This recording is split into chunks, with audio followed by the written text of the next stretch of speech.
The Stranger by Norman Whitney. Chapter 1. A Stranger in Wood End. On Saturday the 31st of October 1964, a man arrived in the village. It was late in the evening. He was looking for somewhere to stay the night. He knocked at a door, and a woman opened it. "Good evening, madam," the man said. "I'm sorry it's so late, but can you help me, please? Is there a hotel in this village? I want to stay here tonight." The woman laughed. "A hotel? Here in Wood End? No, sir, I'm afraid there isn't." "What a pity," said the man. "I'm a stranger here, and I want to see your village tomorrow." The stranger was very polite. He was tall and had dark hair, and he had strange green eyes. "Perhaps Mrs. Harrison can help you," the woman said. "She has a room. Perhaps you can stay with her. Wait a minute, I'll get my coat and I'll take you there." The woman took the stranger to Mrs. Harrison's house. Mrs. Harrison gave him a room for the night. He was very glad. It was the last night of October, and it was cold. The next day was Sunday. The man looked round the village. He was very interested in the history of the village. He met some of the villagers and asked them their names. But he did not visit the church. That was unusual. The church in Wood End was the most beautiful building in the village. But the stranger was not interested in it. He did not go to church that night with all the villagers. It was the first Sunday evening of November. When the villagers came out of the church, the man had gone. They had all liked him. The ladies had thought he was very good-looking. A few weeks later he came back. It was the first Sunday in December. The villagers were coming out of church. It was cold and dark. "Hello," he said. "I'm back again. It's nice to see you all once more." His next words surprised everyone. "Perhaps you can help me," he said. "I'm looking for a house. I want to buy a house here." "Here?" someone said. "But why here? There's no work in Wood End for a young man. All the young people leave the village. They find work in Whitney, the nearest town." "I'll get a job somewhere," the stranger said. "Perhaps in Lydney." Then one of the villagers told him about old Mr. Smith's house. Mr. Smith had died in the summer. His house was empty. It was for sale. The house was on the corner of Main Street and Church Lane. "I'll ask about the house tomorrow," said the young man. "Perhaps I'll be lucky. Goodbye. I'll see you soon." The villagers watched him leave. They all saw his car. It was very big and luxurious. He looked rich. A few days later, Mr. Smith's house was sold, and in the middle of December the young stranger arrived. He moved into the house and worked very hard. He fixed the roof. He repaired broken windows. He painted and decorated. He changed the whole house. But there was a big surprise for the villagers. On the morning of Monday the 21st of December, they saw a big sign on the front of the house, and on the sign were these words: "The Corner Shop, Proprietor Dave Slatin." Chapter 2. The Village Meeting. The villagers could not believe it. A shop in Wood End. Everybody talked about it. There was once a shop in Wood End, but it had closed 20 years ago. Some people wanted the shop, but others did not. The villagers met in the evening in the village hall. Everybody was there. Everybody was interested in the new shop. "The corner shop is a good idea," someone said. "We need a village shop. We won't need to go to Lydney." Then Mrs. Harrison spoke. She liked the stranger, Dave Slatin. "I agree," she said. "A village shop is a good idea. It's too quiet here. Wood End needs a shop." "Nonsense," said Miss Brown. She was the village school teacher. "Lydney is not far away. There are lots of shops there." Soon everybody was shouting. Then Mr. Hart spoke. He was a very big man with a loud voice. "Listen, everybody," he shouted. "We've never had trouble in this village before. We've always been quiet and happy. Now this shop is causing trouble." "Let Mr. Slatin speak," someone said. "It's his shop. Let him speak." "Ladies and gentlemen," said Dave Slatin, "I don't want to cause any trouble. I'm still a stranger in your village. But I want to be one of you. I want to be your friend. I like the people of Wood End." He smiled, and a few people clapped. They liked him. "The corner shop will sell lots of things," he went on. "It will sell food and things for the house. Everything will be cheap, I promise." Everybody was listening carefully. "And I have another idea," he continued. "I'll sell village products." "What do you mean by village products?" asked Miss Brown. "I'll tell you, Miss Brown," he said. "I know that you make beautiful bread and cakes." Miss Brown smiled. Yes, she did make bread and cakes. Everyone knew that. "And you, Mr. Hart, I've seen your flowers. You grow beautiful flowers." Now Mr. Hart smiled. Yes, his flowers were beautiful. Everyone knew about them. "And Mr. Everett makes pots," someone said. "And Mrs. Davis makes dolls," said another voice. "And I do paintings of the village," said old Miss Lucy Gray. "Yes," said Dave, "you can all do something. You villagers are clever. You make lots of things. We can sell them to the tourists. In the summer, Wood End can make a lot of money." "But what about the money?" said Mr. Hart. "How will you pay us?" "That's a good question," said Dave. "And here's the answer. You'll bring your things to me, and I'll sell them for you. I'll keep some of the profit. You'll have the rest." "What a good idea," said Miss Brown. "Yes, I agree," said Mr. Hart. All the villagers agreed. Everyone in the village was happy with Dave Slatin's plan. The corner shop opened on Monday the 4th of January 1965. Soon the shop was busy, and Dave needed an assistant. The new assistant in the corner shop was Anna. She started work in late January.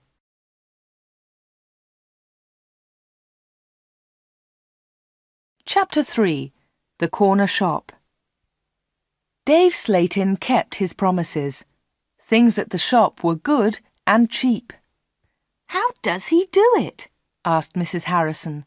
"It's winter, but he's selling lots of fruit and vegetables, and they're cheap. I never go to Lydney now." The other villagers agreed. The corner shop was a success, and Dave seemed happy. He paid Anna good wages. Sometimes her friend Peter helped at the shop, and Dave gave him money too. Dave advertised in newspapers, and the village products sold well. People from Lydney came to the corner shop. There were lots of visitors, and Wood End became more interesting. The villagers were surprised, but pleased. They were making a lot of money. Dave lived alone in a flat above the shop. He was very popular in the village, but no one ever went to his flat. No one ever saw inside it. At the bottom of the stairs there were 2 doors. One led into the stockroom. The other door had a notice on it. "Special orders only. Keep out." The door was always locked. Anna never went into the special orders room. "Why do you lock that room, Dave?" Anna asked one day. "What's in there?" "It's for special orders," he replied. "Big orders." "But you won't get any big orders in Wood End," said Anna. Dave said nothing. He did not want to talk about that room.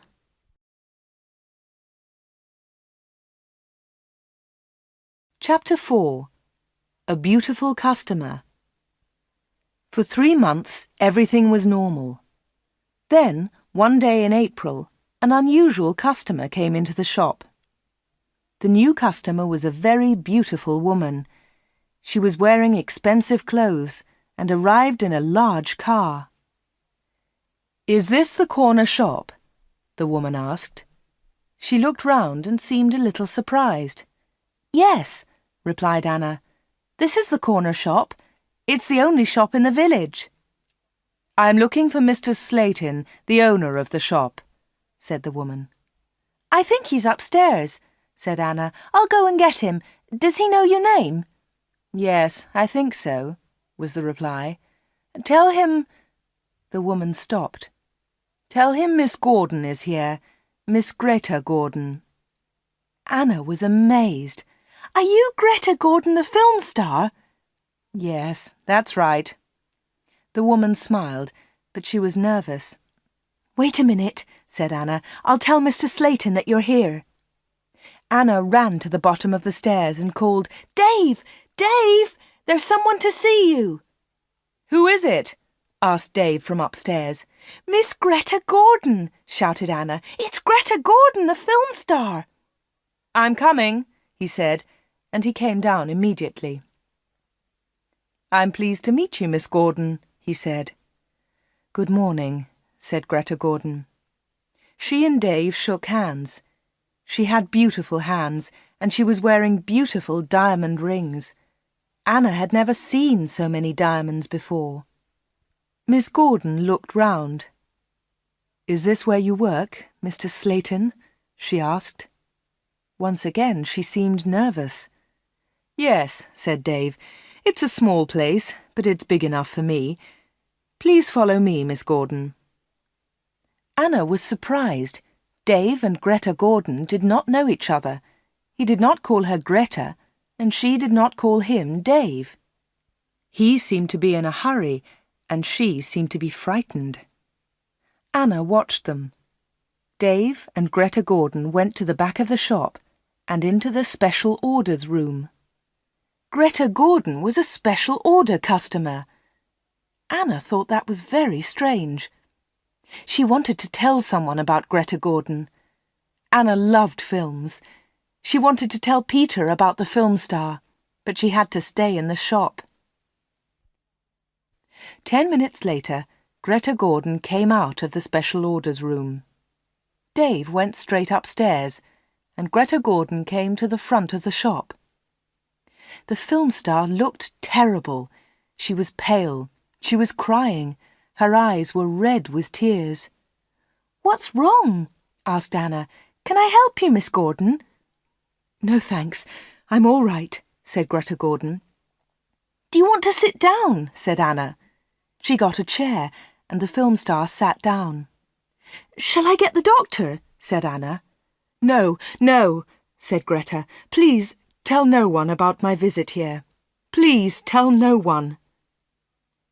Anna was disappointed. She wanted to tell everyone about Greta Gordon. She wanted to tell everyone about her famous customer. "I want to give you something," said Greta Gordon. "Here's a photograph of me. I'll sign it." She signed the photograph and gave it to Anna. "Please keep this," said Greta, "and please keep our secret. Please don't tell anyone." "All right," said Anna. "I promise." The film star kissed Anna. She held Anna's hands. What a beautiful woman, thought Anna, and what beautiful hands. Then Anna noticed something. The diamond rings were gone.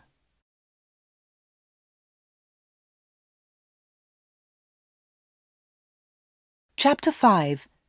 A Page in Film News. Dave never talked about Greta Gordon. He never talked about her visit to the corner shop. One day, Anna asked him about the film star. "How do you know Greta Gordon?" said Anna. "Is she a friend of yours?" "I don't want to talk about her," Dave replied. "She was a special order customer. Don't ask any more questions about her, Anna." So Anna did not ask any more questions. She did not ask about Greta Gordon's special order, and she did not ask about the rings. Anna kept her promise. She never told anyone about the film star. Soon it was spring. Anna and Dave were busy.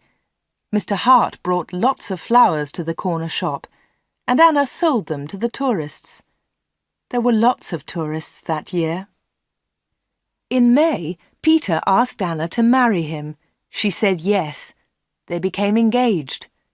They planned to get married in the following year. Now they needed money, so they worked hard and they saved. They were very much in love.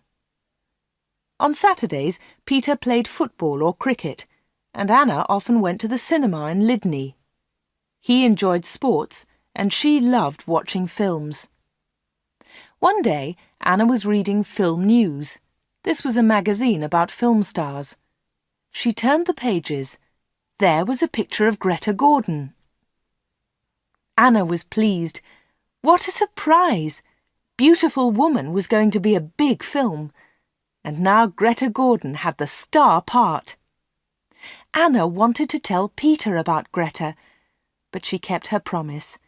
She did not tell anyone. But she did show Film News to Dave Slatin. "Look, Dave," she said, "here's a story about Greta Gordon. Isn't it great? She's got the big part in Beautiful Woman." Dave looked at the magazine. "Greta Gordon will star in Beautiful Woman." The star of Beautiful Woman was Joanna Lee, but Miss Lee has broken her arm. "I don't know what happened," said Miss Lee. "I was in my bedroom. I slipped and fell." Greta Gordon will now be the star of Beautiful Woman. "I'm so lucky," Greta told us yesterday. "I've always wanted the part. I can't believe it." "I don't know anything about films," he said. "Is Greta Gordon a big star?" Anna laughed. "Big star? Yes, she is. She's terrific." Dave didn't seem interested. "I hope she's happy with her big part," was all he said.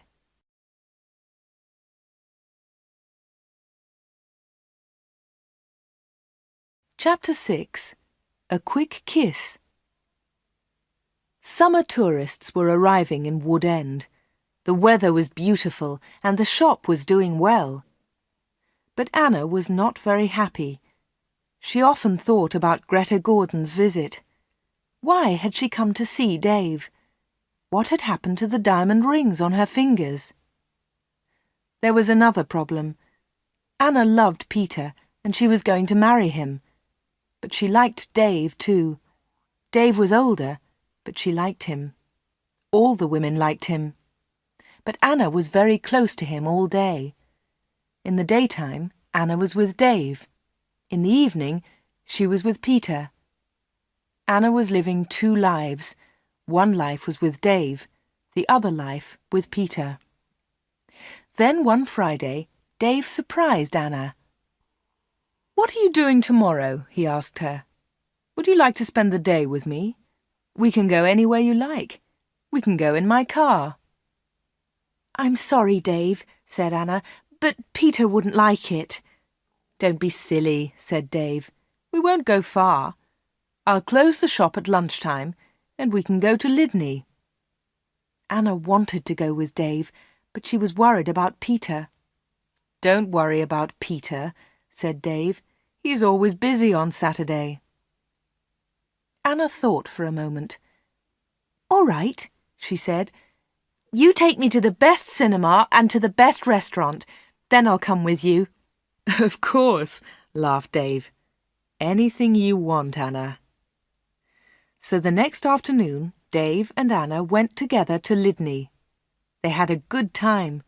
Dave bought Anna a new, expensive dress. Then they went to a cinema and afterwards to a restaurant. Peter played cricket that Saturday. He never knew about Anna's day with Dave. He was playing in another village and returned to Wood End very late.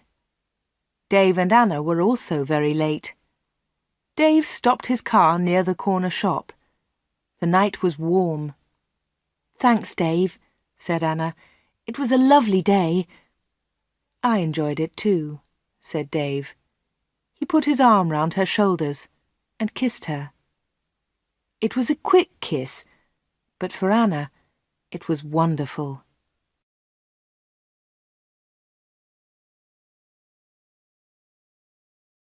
Chapter 7. Another Special Order. The summer passed. The corner shop was always busy. Sometimes Dave opened the shop on Sundays too. Anna earned a lot of money. Everyone thought that she was happy. But life was difficult for her. She liked Dave. He was her boss, and he was older than her. But Peter was her fiancé, and he was about the same age. Dave was quite rich, but Peter had no money. Dave bought Anna clothes, and he took her out. Peter did not buy her clothes and never took her anywhere. He was more interested in football. Anna did not like football. Now it was September. Peter played football every Saturday. One Saturday there was a big football match on television. Mr. Hart had the biggest television in the village, and he invited some people to his house. He invited Peter and Anna.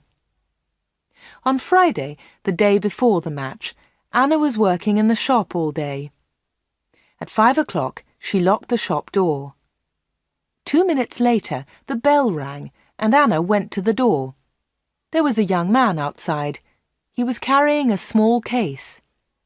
"Hello," she said. "Can I help you?" "I hope so," said the young man. "I want to see Mr. Slatin." "I'm afraid that the shop is closed now," said Anna. "We're open tomorrow morning." "But I've got an appointment," said the young man. Then Dave spoke behind Anna. She hadn't seen him. "Yes, I've been waiting for you," said Dave. "You're late." "I'm very sorry, Mr. Slatin," said the young man. Never mind," said Dave rudely. His rudeness surprised Anna. The young man seemed afraid. "But can you see me now?" he asked. "Yes," said Dave. "Come in." Dave turned to Anna. "Anna, it's after 5 o'clock. You can go home now." "I won't be long," said Anna. Dave was angry. "Hurry up and go home," he said. But Anna wanted to stay. She wanted to know about the young man. The young man followed Dave to the back of the shop and into the special orders room. Another special order, another special customer. Anna waited. But soon it was 5:30. Anna put her coat on and left the shop. She closed the door very loudly. Then she went round the corner and waited. Soon there was a noise. The young man was leaving the shop. Anna could not see him, but she could hear him. He was speaking to Dave. "Are you sure?" said the young man. "What do you mean?" asked Dave. "Is this the only way?" said the young man. "Yes, it is," said Dave. "Don't worry, everything will be all right. Goodbye." Anna heard the shop door close. She came round the corner and saw the young man. He was walking quickly to his car. Anna noticed immediately that he was not carrying his case. She followed him. "Excuse me," she said. "You've forgotten something. You've left something behind." The young man turned round. Anna stopped. Suddenly she was frightened. The young man's face was white. It was white with fear. "Please go away," said the young man. "Leave me alone. I want to go home. Leave me alone." He got into his car and drove off. Anna stood in the street and watched him. She was thinking. Why had the young man come to the corner shop? What was his special order? And why had he left his small case with Dave Slatin? Chapter 8. The Football Match. The next day was the day of the big football match. Mr. Hart had invited about 10 people. Anna did not watch the game. She was helping Mrs. Hart in the kitchen. They were making tea. It was a good game, and everyone was enjoying it. At half-time, Peter went into the kitchen. "Why don't you come and watch the match, Anna?" he said. It's really good. Come on. Anna laughed. No, thanks, she said. I'm helping Mrs. Hart. Look, here's the tea. Can you take it in to the others? OK, said Peter. It's a terrific match. Mike Bailey scored a great goal. Peter took the tea into the sitting room, and the second half of the match started. The second half was very exciting. Mike Bailey scored another goal after 20 minutes. The score was 2-0. Then the other side scored 2 quick goals. It was 2-2. There were only 5 minutes of the match left. Come on, shouted Peter. Come on, Mike, let's have another goal.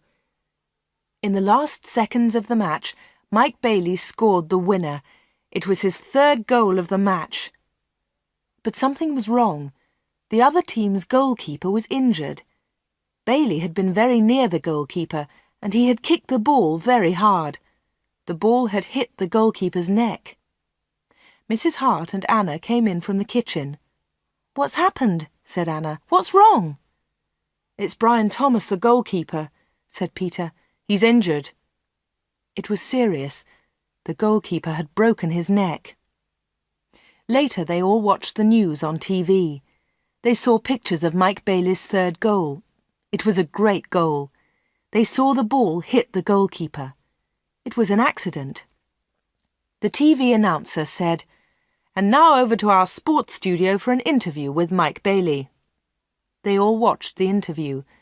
The TV showed a picture of Mike Bailey and the interviewer. "Mike," said the interviewer, 3 goals in 1 match. How do you feel about that?" But Mike Bailey said nothing. He could not speak. He tried to speak, but he could not. It was terrible. The interviewer tried another question. "Let me ask you about the 3rd goal, Mike. It was a great goal, but how do you feel about the injury to Brian Thomas?" It was a silly question. The injured goalkeeper would never play football again. Mike Bailey said nothing. He looked very ill. When the interview ended, Mr. Hart turned off the TV. No one noticed that Anna had left the room. Mike Bailey had looked frightened. Anna was frightened too.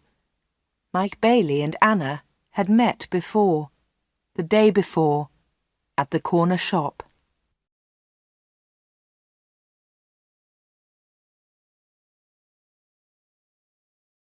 Chapter 9. A Secret Weekend. Anna did not know what to do.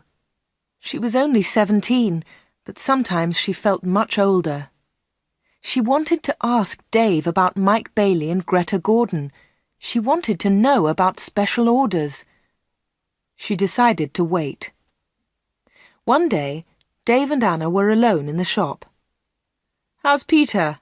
asked Dave. "He's fine, thanks," said Anna. Dave smiled. "Is he still playing football?"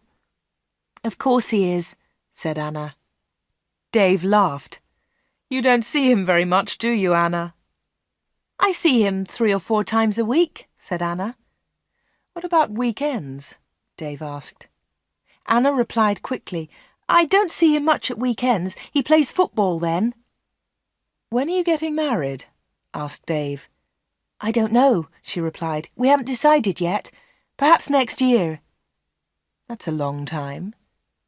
Dave smiled at Anna. Anna felt afraid. She also felt excited. She didn't know why. "Sometimes you're bored, Anna, aren't you?" said Dave.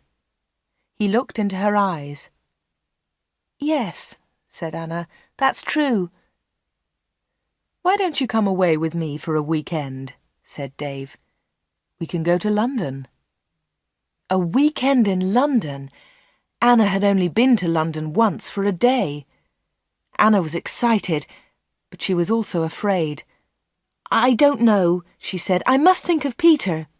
"Oh, forget him," said Dave. "He'll never know. Come with me and we'll go to the best shops. We'll go to the best cinema. Will you come with me?" Anna said nothing. Suddenly she had an idea. She looked at Dave. "Perhaps I'll come with you," she said. "Good," said Dave. "That's great." "But first," said Anna, I want to ask you something." "What do you want to know?" he said quietly. "I want to know about your special orders." "Very clever," said Dave. "You're a village girl, but you're very clever, Anna." "Village girls aren't stupid," said Anna. "Now tell me about your special orders, then I'll come to London with you." Dave was angry. "One question. You can ask me one question," he said. Quickly, Anna asked, "Why do people come to you? Why—" "One question! Only one!" shouted Dave. "All right," said Anna, "but don't shout. Tell me, why do people come to see you?" Dave thought about his answer. He spoke quietly. "They come for help," he said. "They need help, and I sell help to them. That's all." Anna didn't understand. "What sort of help?" she asked. "One question," shouted Dave. "I've answered your question." Anna said no more. She and Dave had made an agreement. Anna had asked her question. Dave had answered it. Dave had invited Anna to London for the weekend, and Anna went with him.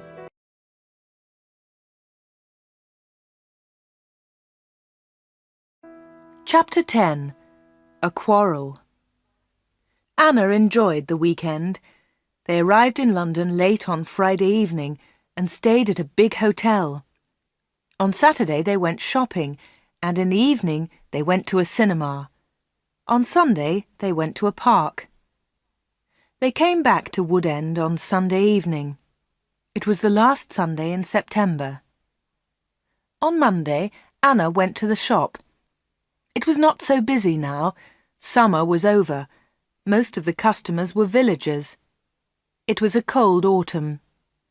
On Monday evening, Peter came to see Anna. "Hello," said Anna.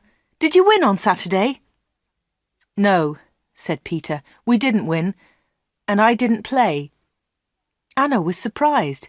"You didn't play? Why not? What was wrong?" "I didn't feel very well on Saturday morning.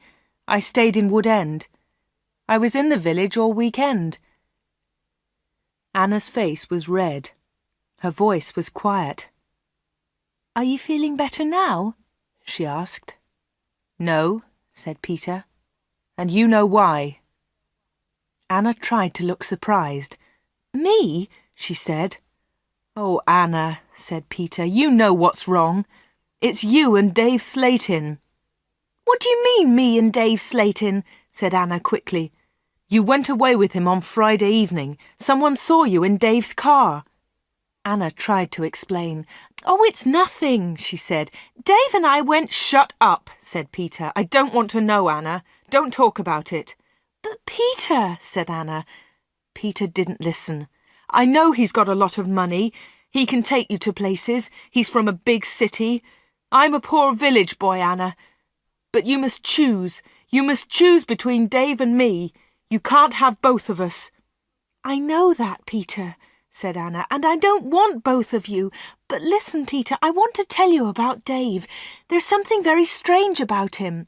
"Dave, Dave, Dave," Peter shouted. "You talk about him all the time. I don't want to hear his name again." Peter turned round and walked out of the room. He left Anna's house. Now Anna was alone. She was very unhappy. She wanted to talk to Peter. She wanted to tell him about Dave. She wanted to tell him about Greta Gordon and about Mike Bailey. But Peter had left her. Chapter 11. Arthur Reisman. It was October. It was cold and wet. Anna was not very busy at the shop. She was very unhappy. She was a different girl. She seemed older. She didn't go out much. She looked ill. Most of the villagers knew that Anna had quarrelled with Peter. They also knew that she had been to London with Dave. But no one was able to help Anna. She did not talk to anyone. Before, she had been a happy, smiling girl. Now she was sad and lonely. She went to the shop every day. She was waiting for another special customer. Anna did not wait long. It was the middle of the month. Anna was alone in the shop. It was almost lunchtime. A middle-aged gentleman came in. He was a big man with a very large moustache. He was well dressed, and he was carrying a large briefcase. "Good morning, miss," he said politely. "Good morning, sir," said Anna. "Can I help you?" Anna was very polite too. She was interested in this man. "I'm looking for Mr. David Slatin," said the man. Anna smiled. "Are you a salesman?" she asked. She knew that he was not a salesman. He didn't look like a salesman, but she wanted to talk to the man. The man smiled. "Yes, I am a salesman," he said. That was not true. Anna knew that the man was lying. Then she said, "Perhaps I can help you, sir. I usually speak to the salesman." She looked at the man's case. It had the letters ARICS printed on it. "Thank you," said the man very politely, "but I have a private appointment. I have come from London, and I must see Mr. Slatin." "I'm sorry," said Anna. "He's very busy at the moment, but I'll tell him you're here. What's your name, please?" The man smiled. "Roberts," he said. "Arthur Roberts." Anna went to the back of the shop. Dave was coming down the stairs. "There's a man in the shop," said Anna. "He wants to speak to you." "Thanks," said Dave, and he went to the front of the shop. "Good morning, Mr. Reisman," said Dave. "I'm pleased to meet you." Anna listened. Reisman! The man's name was Reisman, not Roberts. What a liar! The man did not look at Anna. "I'm pleased to meet you, Mr. Slatin," the man said. "Please come with me," said Dave. Mr. Reisman followed Dave. They went into the special orders room. A minute later, Dave came out. He came to the front of the shop. "It's lunchtime, Anna," he said. "You can go home now." "Thanks, Dave," said Anna. "I'm going in a few moments." Dave went back to the special orders room. Anna did not leave the shop. She waited. Anna wrote down the letters ARICS. She understood AR, Arthur Reisman, but she did not understand ICS. At 1:30, Anna heard noises. Mr. Reisman was leaving. Dave was talking. "Thank you, Mr. Reisman," said Dave. "And thank you," said Mr. Reisman. "You have helped me a lot." "Good," said Dave. "Goodbye, Mr. Reisman. My assistant isn't in the shop, but you can open the door. Goodbye." Dave went upstairs, and Mr. Reisman came into the front of the shop. Anna was sitting quietly in a corner. "Oh," said Mr. Reisman, "I thought you had gone home." "No," she said. "I decided to have lunch in the shop today." Anna and Mr. Reisman looked at each other. They didn't like each other. There was silence. Anna spoke first. "Would you like to buy some bread, Mr. Roberts?" she said. "Reisman, my name is Reisman," said the man. Anna smiled. "I'm so sorry," she said. "Would you like to buy some homemade bread, Mr. Reisman?" "It looks delicious," said Mr. Reisman. He was very polite again. "Yes, I'll take some, please. My wife will love it." "Here you are," said Anna. She put the bread in a bag. Then she said, "You can put it in your briefcase." "My briefcase?" said Mr. Reisman. "I haven't got a briefcase." "I think you've forgotten it," she said. "I'll go and get it for you." Anna moved towards the back of the shop. Mr. Reisman stepped in front of her. He held her wrists. He was very strong. "Listen to me," he said. "I don't want that briefcase. Leave it there." "All right," said Anna. "Please let me go. You're hurting me." Mr. Reisman let go of Anna and turned towards the door. He left the shop hurriedly. He hadn't taken his bread with him. Anna watched Mr. Reisman leave. Her hands were still hurting 5 minutes later.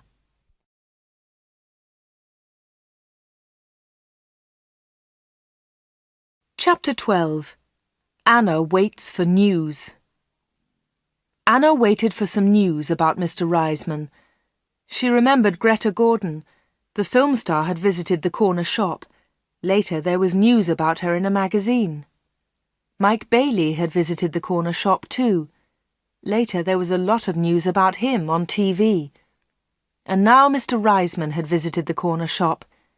Anna was waiting for some news about him. All 3 visitors had been special customers. They had all seen Dave.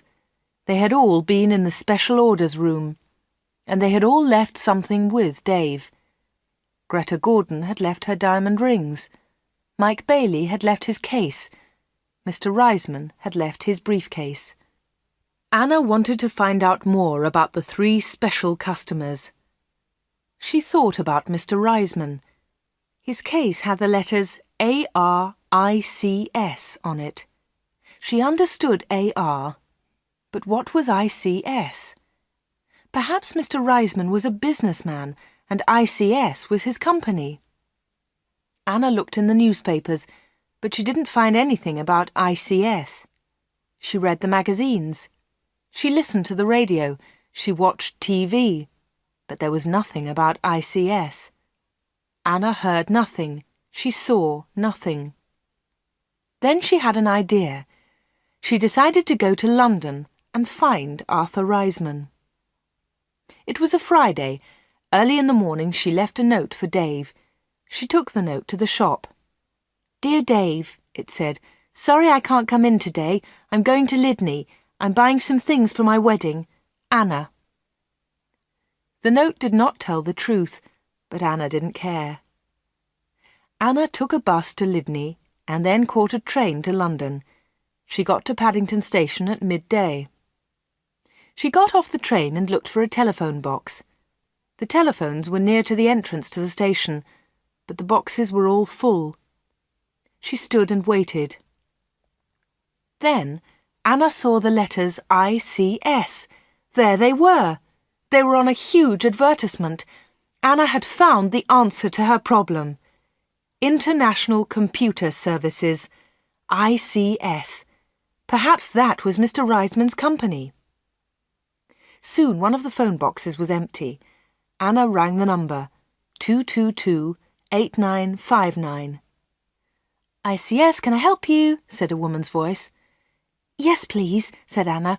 "I want to speak to Mr. Reisman, Mr. Arthur Reisman. I think he works at ICS." The woman laughed. "Works here? Yes, he does," she said. "He's the vice chairman of the company. Wait one moment, please. I'll get his secretary."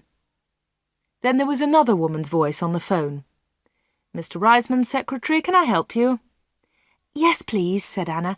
"I'd like to speak to Mr. Reisman." "Who's calling, please?" said the secretary. "Mr. Reisman doesn't know my name," Anna replied. "Is Mr. Reisman expecting your call?" the secretary asked. "No, he isn't," said Anna.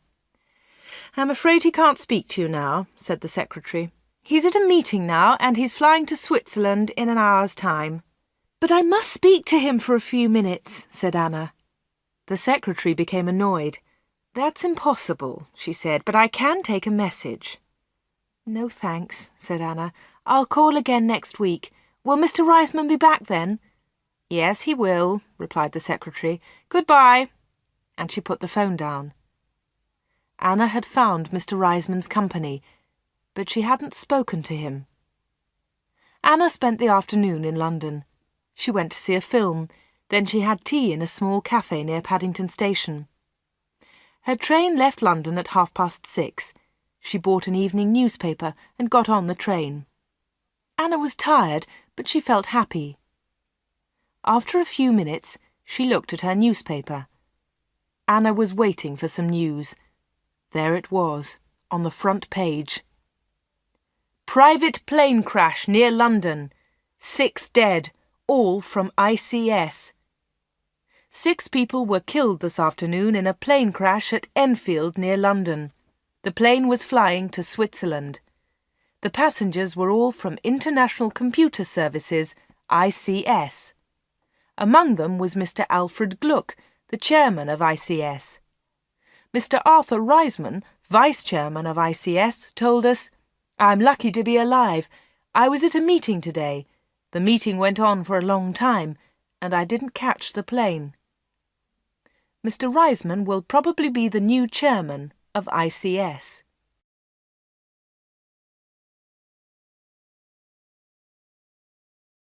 Chapter 13.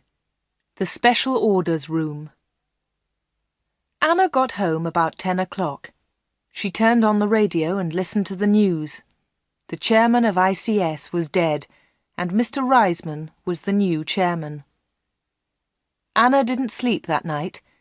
She was thinking about Dave Slatin and the special orders. What were they? What was Dave Slatin doing in that room? On Saturday morning she went to the shop. Dave said nothing to her. He was angry because Anna had not worked on Friday. He didn't ask about her day off, and Anna didn't tell him about it. At 11 o'clock, Dave left the shop. He got in his car and drove off. Anna was alone. This was her chance. She went to the back of the shop and turned the handle of the locked door. But the special orders room was not locked. Dave had forgotten to lock it. Anna opened the door and went into the room. It was a small room, dark and hot. Anna turned on the light, but it was not a very strong light. She looked round the room. There was a small table, 2 old chairs, and a lot of boxes. That was all. Special orders? There were no order books, no papers, no pencils. Anna walked round the table. It was difficult because there were a lot of boxes on the floor. Anna opened one of the boxes and looked inside. She found some old magazines and newspapers. Underneath, there were some dirty old clothes. But underneath the clothes, she discovered some money. Lots of money. British money, French money, American, German. There was money from all over the world. Anna was amazed. She had never seen so much money before. She looked round again and found Mike Bailey's case. It was empty. Then she found Arthur Reisman's briefcase. That was empty too. Then Anna looked into a bigger box. Inside it were some dolls with broken arms and legs. One of the dolls was very beautiful, but it had a broken arm. Anna put it on the table. Then Anna found a book about football. Inside there were some pictures of footballers, but the pictures were all torn. Anna put the book on the table. Anna looked into the box again and found some little cars. Most of them were broken. She found a small model aeroplane. It was broken too. Anna put all these things on the table. What a strange collection. There was the money, the broken doll, the toy cars, the model aeroplane, and there was the football book with the torn pictures. Anna looked at the things on the table. What were they for? Why did Dave Slatin keep them in this locked room? Suddenly Anna jumped. There was a noise behind her. Someone was standing at the door.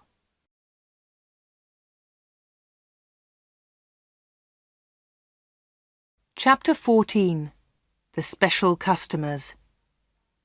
"What about the diamond rings?" said a voice. It was Dave Slatin. He was laughing. "I left the door open for you," he said. "I wanted you to go into this room this morning." Anna was frightened, but she tried not to show her fear. "You haven't found the diamonds," Dave said again. Anna remembered Greta Gordon's diamond rings. Were they in this room too? "Here," said Dave. He came into the room and picked up an old box. He took out the rings and threw them on the table. "They aren't yours," said Anna. "They belong to Greta Gordon." "They belong to me," laughed Dave. "She gave them to me." "But why?" asked Anna. "Why? Why did Greta Gordon give you those diamonds? And all this money? Who gave you the money?" "My special customers," said Dave. "My special customers gave me the money. It's mine now." "Mike Bailey and Mr. Reisman gave you all this money?" asked Anna. "Yes," said Dave. "You have seen some of my special customers, not all of them." "But why do they come?" Anna asked again. "These people come to me for help," replied Dave Slatin. "I help them, and they pay me." "But how do you help them?" asked Anna. Dave Slatin picked up the beautiful doll with the broken arm. "Do you remember Joanna Lee?" he asked Anna. Anna thought for a moment. "Joanna Lee?" she said. "Yes, of course I remember her. She's the actress who broke her arm. Greta Gordon got her part." "That's right," said Dave Slatin. "This doll is Joanna Lee." Anna felt more afraid. What kind of man was Dave Slatin? Dave Slatin pointed to a torn photograph in the football book. "Who's that, Anna?" he asked. Anna remembered the face. She had seen it on TV. "Brian Thomas," she replied. "He's a goalkeeper." "He was a goalkeeper," said Dave Slatin. Anna was terribly frightened now. Dave Slatin was an evil man. Dave Slatin moved close to Anna. He picked up the broken aeroplane. "And what do you think this is?" he asked Anna. Anna knew the answer, but she was too afraid to speak. Dave Slatin took Anna's arm and held it tightly. Anna tried to move away. Dave Slatin laughed and held Anna more tightly. "Listen, Anna," he said quietly. "I want you. I need you. Marry me, Anna. Don't marry Peter. Marry me." "No, no," she cried. "Let me go! Let me go!" "But Anna, you still don't understand," said Dave Slatin. "I have strange powers. I can give you everything you want." He looked into Anna's eyes. "And my children will have these powers too," he continued. "I will give you money and diamonds. And you, Anna, you will give me children." Anna was terrified now. She kicked Dave Slatin very hard, and he let go of her hand. Anna moved quickly. She ran out of the special orders room, through the front of the shop, and out onto the street. She ran all the way home.